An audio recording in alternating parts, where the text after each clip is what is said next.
პუტინისა და პოროშენკოს შეხვედრა არსებობს თუ არა მოლაპარაკებების დაწყების წინაპირობა უკრაინაში მიმდინარე პროცესების ფონზე.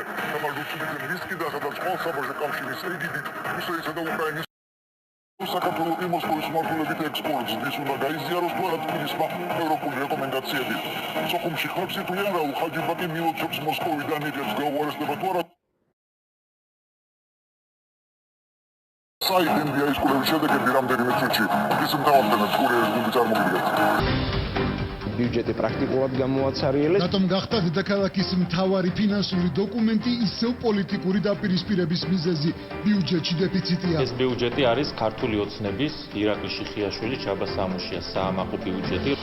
დღეიდან ყველა სამედიცინო დაწესებულებაში დაიწყება გავრცელება შესაბამისი საინფორმაციო ტრიპლეტების. ზად არის თუ არა სამედიცინო პერსონალი რეცეპტების სისტემაზე გადასასვლელად ახალი რეგულაციების ამოქმედებამდე ერთი კვირაა დარჩენილი. ყველაზე თქვა აქტუალური და ხშირად მოხმარებადი მედიკამენტები რჩება ურეცეპტოდ გასაცემ სიაში.